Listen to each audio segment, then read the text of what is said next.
ગાંધીનગર ખાતે TET pass ઉમેદવારો દ્વારા શાંતિપૂર્ણ રીતે પોતાની માંગણીઓને લઈને પ્રદર્શન કરી રહ્યા હતા ત્યારે ગુજરાત પોલીસ દ્વારા બળ પ્રયોગ કરીને એમને ત્યાંથી બળજબરીપૂર્વક જે વર્તન વ્યવહાર એમની સાથે થયું છે જેની અમે સખત શબ્દોમાં નિંદા કરીએ છીએ।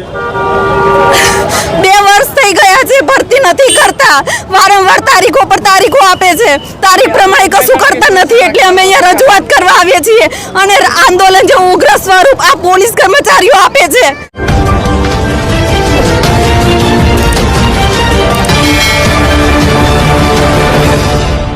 છેલ્લા ઘણા સમયથી આપણે સૌ જાણીએ છીએ કે એપ્રિલ 2023 માં વિદ્યા સહાયક અને જૂન તથા સપ્ટેમ્બર 2023 માં અનુક્રમે ટેટ અને ટાટની દ્વિસ્તરીય પરીક્ષા લેવાઈ હતી। પરીક્ષાના લીધે ઘણો લાંબો સમય વીતી ગયો હોવા છતાં 24700 શિક્ષકોની ભરતીની ક્રમિક અને ઝડપી જે પ્રક્રિયા પૂર્ણ કરવા માટે સરકારે જે બાહેધરી આપી હતી તે આજે પણ પૂર્ણ નથી થઈ, જેના કારણે ઘણા ઉમેદવારો જે વય મર્યાદાઓમાંથી બહાર નીકળી જાય છે। ઘણા ઉમેદવારો એના લીધે પોતે જે સરકારી કાયમી શિક્ષક બનવાના સપના હતા તે રોડાઈ જાય છે। ઘણા ઉમેદવારોને પારિવારિક, સામાજિક અને આજે ઘણી આર્થિક રીતે મુશ્કેલીઓનો સામનો કરવો પડે છે। છેલ્લા 2 વર્ષથી સરકાર કહે છે અમે ભરતી કરીશું। ગયા બજેટમાં પણ એમણે કીધું હતું કે અમે 24700 શિક્ષકોની ભરતી કરીશું। આ વખતના બજેટમાં પણ કીધું છે અમે 24700 શિક્ષકોની ભરતી કરીશું, પણ કોઈ પણ જાતની પ્રક્રિયા આજ દિન સુધી કરવામાં નથી આવી।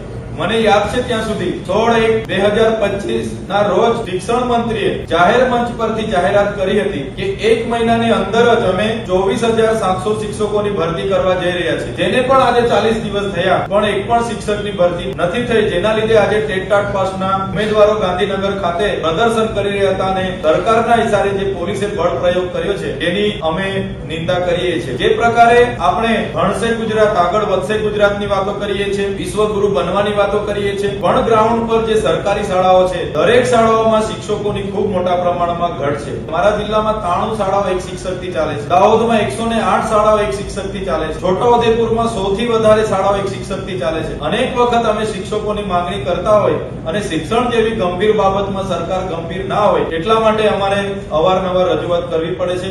અમારી સરકાર પર એક જ માંગણી અને એક જ રજૂઆત છે, સરકાર ચાલુ ઉનાળા વેકેશન પહેલા 24700 શિક્ષકોની ભરતીની પ્રક્રિયા તબક્કાવાર પૂરી કરીને તમામ વિસ્તારોમાં કાયમી શિક્ષકો મૂકે, એ જ અમારી માંગ છે। કરે છે ખાલી વાયદાઓ, આપે છે ખાલી દિલાસાઓ, બોલે છે ખાલી જૂઠાણાઓ અને કરે છે માત્ર ભ્રષ્ટાચારો। આવા જ ગુજરાતને ઠગનારાઓની ખોલીશું પોલ। જોતા રહો ધી ઠગ્સ ઓફ ગુજરાત।